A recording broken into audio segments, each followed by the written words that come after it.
Militoyoro milithio kamito. Militoyoro milithio kamito.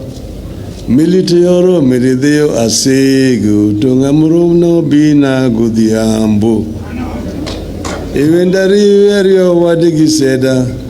Iwendari verio wadigiseda. Oriti windoke ukudungu. Iwendari verio wadigiseda. So that is akin to the travel by a ship from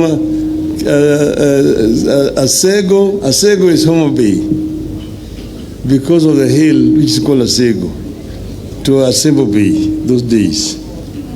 So we are happy that this is taking place here at this place. But let me begin because I was told to give a keynote address.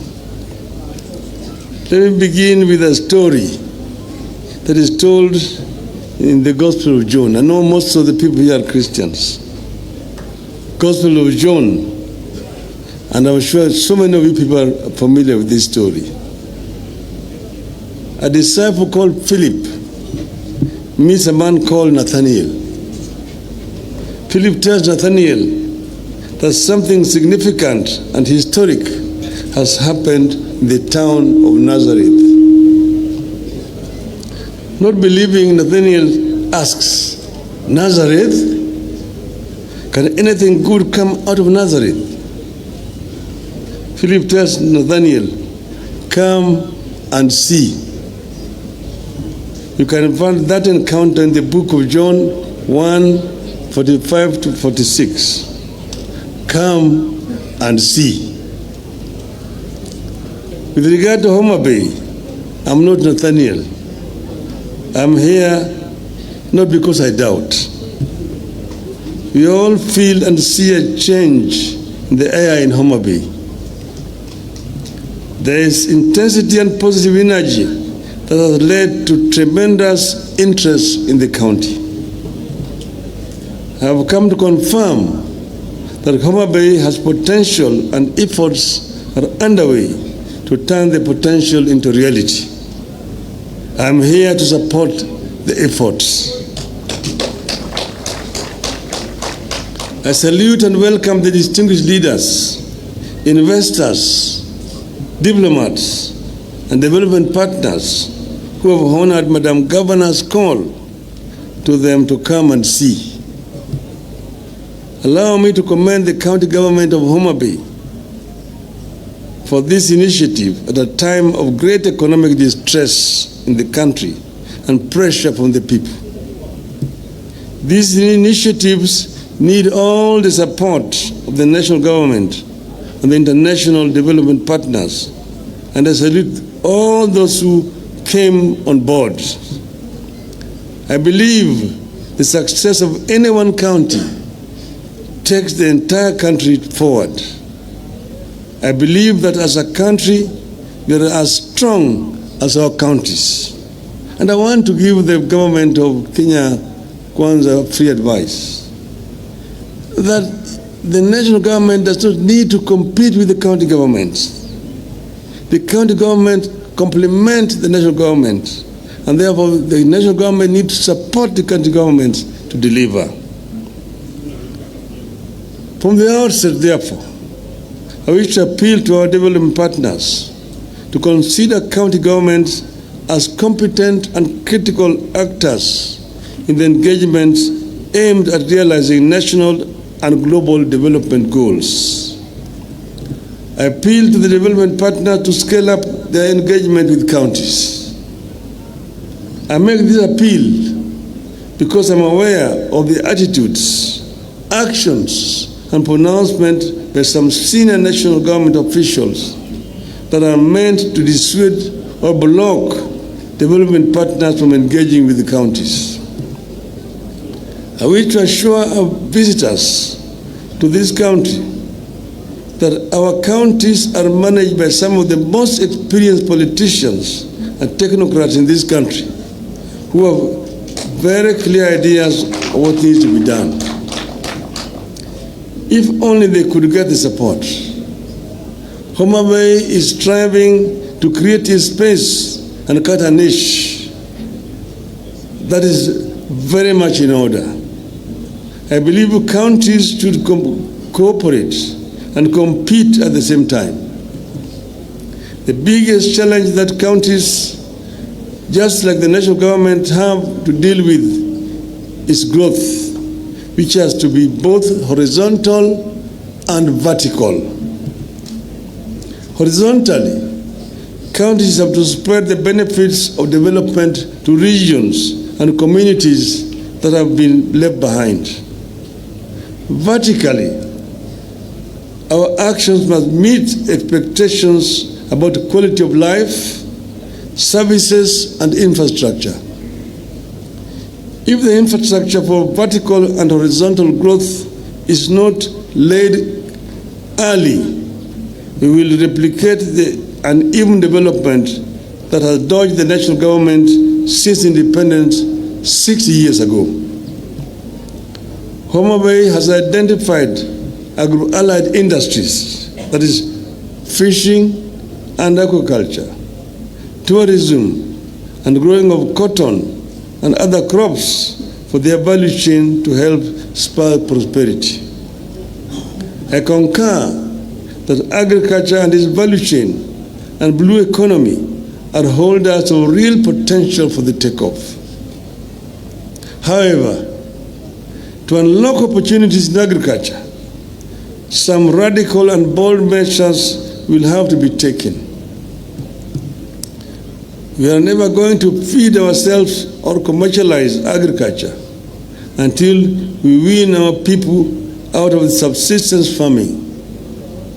A situation where food shortage is a persistent feature, even among people who identify themselves as farmers, points to something very wrong. Land holding sizes continue to decline.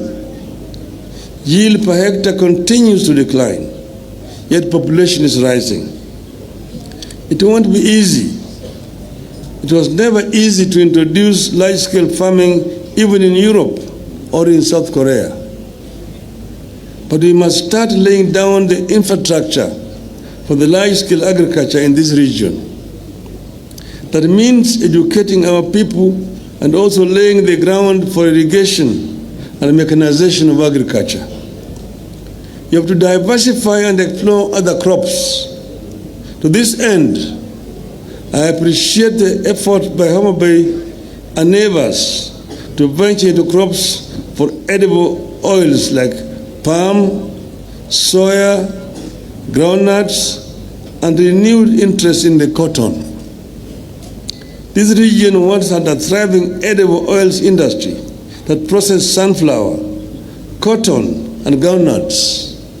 We need them back, and we're happy with efforts which has been made by Homa Bay County here. When we were growing up as small children, cotton was the main cash crop in this region. And there were ginaries in Busia, Luanda, in Siaya, Nderi, in Homa Bay here, and Kindu Bay. There were ginaries here. And women used to take the cotton to the market on market days. And they had mobile weighing scales. You would weigh the cotton, and Mama would be paid cash on delivery, and she would then transit to go and buy fish or meat in the market. That died when we introduced the monopoly of cotton lint and seed marketing board. Cotton was delivered to the board, no payment. 6 months later, children were being sent away from school. That is why people stopped doing cotton. We need to have science work for our people. In this regard, I propose that county governments be given more say, access, and roles in agricultural research bodies, such as the Kenya Agricultural and Livestock Research Organization, KALRO, Kenya Seed Company, the Kenya Forestry Research Institute, and Agricultural Finance Corporation. The idea is to ensure that research and finance reach smallholder farmers who are the bulk work of our agriculture. Currently, there is inadequate flow of information to farmers about the new crop and livestock varieties. Fishing has sustained our communities in this region for generations. It is currently under serious strain, partly because we are relying on the same tools our ancestors used. In addition, the lakes, the swamps, and rivers have been polluted and degraded, making them unable to produce enough fish for domestic use and commercial purposes. We have to invest in the quality of the water environment of the region's rivers, the lakes, even as we develop fish ponds and cages. Let us invest in the restoration of the indigenous plantations of our rivers, swamps, and lake basins that are known to support the natural breeding of fish. Just like they are doing with mangroves at the coast, I wish to see our counties take the lead in restoring the indigenous vegetation along our water bodies. I have been encouraged by efforts to market this region as a potential tourism destination. Homa Bay has put considerable effort on the Ruma National Park and its treasures. And you have seen here that this is the only home for the roan antelope. We need to put more joint effort on tourism and go beyond wildlife. But I'm just about to get you an investor in tourism to come and put up a lodge at Ruma National Park. Let us venture into areas like nature, water sports, and cultural and heritage tourism. Today, the national government does not view Lake region as a tourist destination that warrants government support and investment. The region does not feature much in activities and allocations related to tourism. We must not wait. County governments here need to take it upon themselves and be more aggressive in marketing the region in local and international markets. These efforts will, however, not yield much without the hard infrastructure of roads, electricity, and internet connectivity. Transport infrastructure remains poor along the lake basin. Majority of roads across the region are unpaved. Despite improvements, electricity is still mostly unavailable, unreliable, and very expensive. Most people are unable to afford electricity connections costs. Collaboration between the county and national governments has resulted in improved air transport through rehabilitation of airstrips. But much more needs to be done, especially with regard to roads and electricity. One of the solutions to the infrastructure problem is for the national government to surrender more functions to the counties. And I'll give an example. The Kenya Rural Roads Authority, KERA, the Kenya Urban Roads Authority, and Electrification and Renewable Energy Corporation all need to be handed over to counties. And I want to say this without fear of contradiction. I was the Minister of Roads, Housing, and Public Works. I'm the one who introduced Kura, KERA, and KENHA. But that was under a unified system of government. With a devolved system of government, you don't need KERA, you don't need Kura. All of them should be surrendered to the county governments.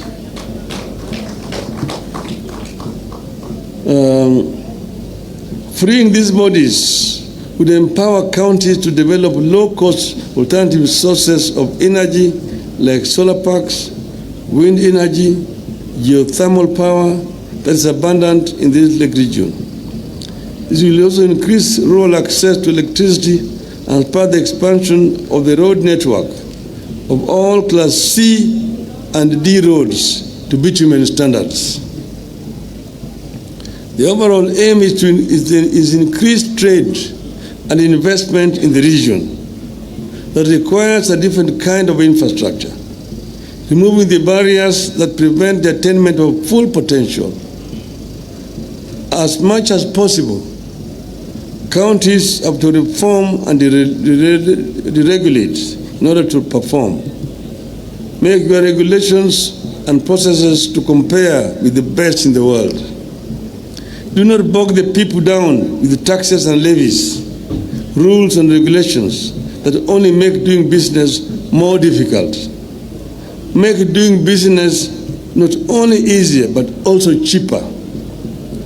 I encourage you to make doing business smarter by insisting on IT-based transactions, particularly in the procurement of goods and services and payment for government services.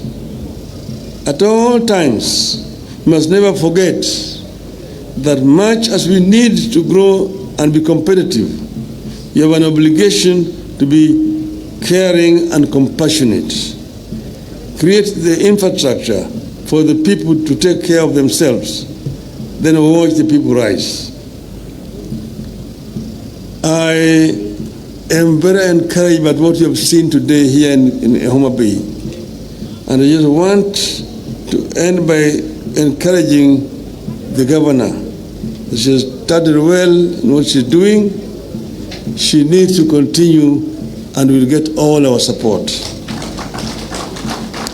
We are committed to supporting all our governors in the Azimio counties and also those with whom we have coalitions, like in Nairobi County, the governor of Nairobi. We will give you all the support that you require to succeed. We want to ensure that what we set out to achieve is achieved through the county governments. But where we are right now, we are at a very, very critical stage. You will know that we had NADCO, which was chaired by my colleague Stephen Kalonzo Musyoka and Mr. Ichung'wah. They produced a report, and that report, I'm told, has been approved by Parliament. That report should be handed over to us formally. And once it's handed over to us, we will ensure that it is implemented fully, all the recommendations in that report. Secondly, let me respond to some issues being raised, some fears. I'm not going anywhere. I'm around. I've been running around trying to get support from different heads of states. I was with some in Namibia just the other day.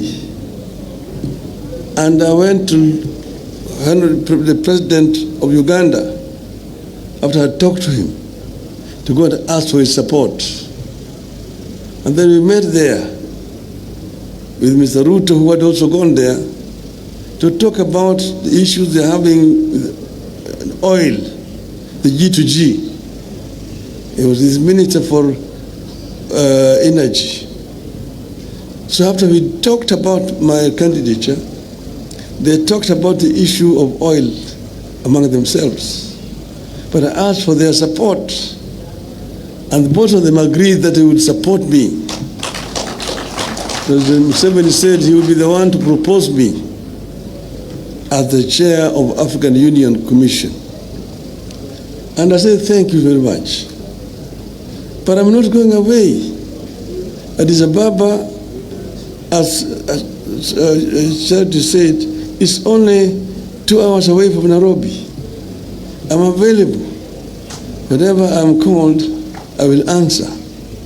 I'm ready to work with you people. But what is important is that we must ensure that what we set out to do is eventually achieved and accomplished. We had said, and you also, some of you may be forgetting, we said that we are unbogable. We are unbogable. We are also unpangarable. We cannot be pangared. Who can pangoa? Who can pangoa? Who can bogoa? Who can bogoa? We are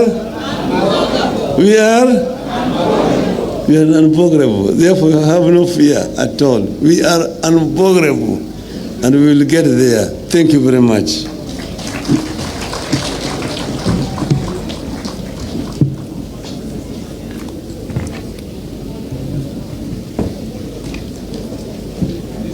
There's a gift for you, so you will just receive it down here.